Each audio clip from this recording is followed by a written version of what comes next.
Kami dari kelompok 4, beranggotakan Aprilia Maorin, Afis Alvara, Linda Timorita Hamzah, Nurul Janatun Arihayana, dan Reski Alif Pambudi. Berikut tugas ruang kolaborasi kami, pada topik 5 mata kuliah Filosofi Pendidikan Indonesia. Pendidikan yang memerdekakan menurut Ki Hajar Dewantara ialah pendidikan yang meletakkan unsur kebebasan peserta didik guna mengatur dirinya sendiri, bertumbuh, dan berkembang sesuai dengan kodratnya. Pertama, praktik baik yang dilakukan oleh sekolah kembang. Peserta didik di sekolah kembang terdiri dari PAUD, TK, dan sekolah dasar. Peserta didik ikut terlibat aktif dalam pembelajaran dengan menentukan tujuan belajar, cara evaluasi belajar dan refleksi proses pembelajaran. Jenjang SD peserta didik melaksanakan siklus pembelajaran mulai dari bertanya hingga refleksi. Pada jenjang PAUD peserta didik diberikan fasilitas untuk mengeksplorasi kemampuannya dan kemudian diberikan apresiasi. Kemudian selanjutnya praktik baik yang dilakukan oleh Sekolah Rudio.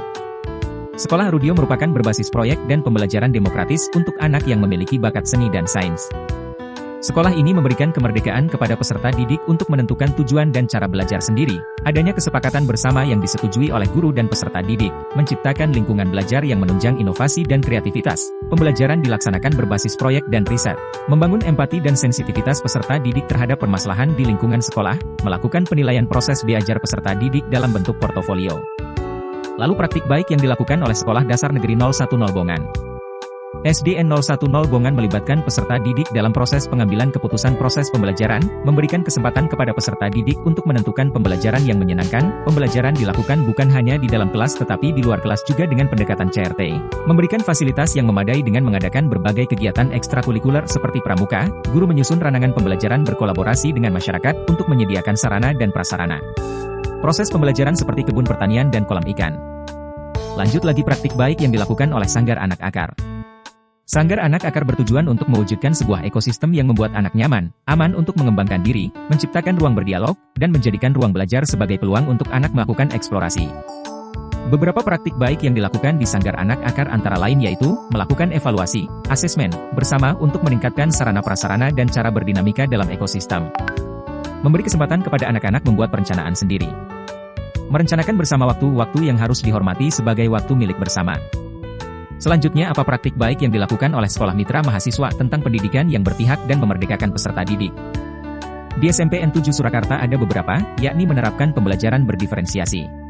Memfasilitasi pembelajaran dengan metode yang bervariasi. Memahami peserta didik dengan karakteristik dan kemampuan yang berbeda, sesuai yang dijabarkan di atas. Selanjutnya di SMPN 12 Surakarta, yakni ada penerapan kurikulum merdeka di kelas 7 dan 8. Mengikuti kegiatan Kreaso untuk memfasilitasi bakat dan kreativitas peserta didik. Bulan bahasa dengan lomba puisi, untuk mewadahi peserta didik dengan bakatnya. Ada kegiatan 5S, yang dimulai dengan ramah tamah sebelum pembelajaran dimulai.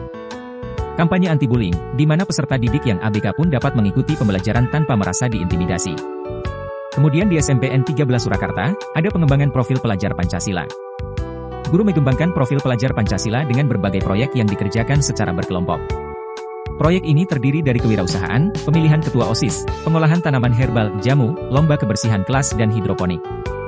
Selain itu guru juga mengembangkan kreativitas peserta didik melalui proyek pojok baca di mana peserta didik dapat menghias kelas dengan buku atau poster. Peserta didik diberikan ruang umpan balik dengan menyelenggarakan proyek gelar karya di mana semua hasil kelompok dipresentasikan dalam kegiatan tersebut.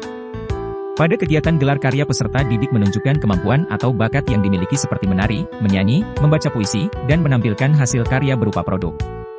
Sekolah menyediakan sarana dan prasarana yang memadai untuk mendukung proyek profil pelajar Pancasila. Peserta didik juga membuat proyek STEAM dengan membuat berbagai alat peraga kapal selam, alat peraga organel sel, dan robotika. Lalu bagaimana mewujudkan pendidikan yang berpihak dan memerdekakan peserta didik dalam implementasi kurikulum merdeka? Anak-anak didik bergerak dinamis sesuai dengan kodrat alam dan zaman. Sebagai pendidik harus menyadari bahwa pendidik adalah pamong yang bertugas menuntun para peserta didik untuk dapat belajar sesuai dengan potensi dalam diri peserta didik serta mengikuti perkembangan lingkungan dan zamannya. Sehingga pendidikan haruslah berpihak kepada peserta didik dengan menghargai keunikan dan keberagaman peserta didik. Bagaimanakah pendidikan yang berpihak ke peserta didik? Memberikan kebebasan pada peserta didik untuk belajar sesuai dengan karakteristik masing-masing dan sesuai tahap perkembangannya. Lalu pembelajaran yang memberikan kesempatan peserta didik untuk mengemukakan pendapatnya serta memberi kebebasan untuk berkreasi. Implementasi pendidikan yang berpihak peserta didik. 1. Guru merancang pembelajaran yang berpusat pada peserta didik, misal membentuk kelompok diskusi sesuai dengan bakat dan gaya belajar, visual, auditory, kinestetik. 2. Menciptakan pembelajaran yang berdiferensiasi, yakni aspek berdiferensiasi, konten, proses, dan gaya belajar. 3. Memberikan kebebasan dalam berkarya dan mengembangkan potensi minat yang dimiliki, misal memilih metode yang digunakan dalam pembelajaran sebaiknya bisa mewadahi, memfasilitasi seluruh peserta didik agar dapat terlibat dalam proses pembelajaran dan mampu mengembangkan potensi yang dimiliki secara maksimal. Manfaat pendidikan yang berpihak peserta didik antara lain, suasana kelas menjadi nyaman dan aktif. Pembelajaran lebih bermakna. Peserta didik akan terfasilitasi dengan baik dalam mengembangkan potensinya. Terima kasih atas perhatiannya.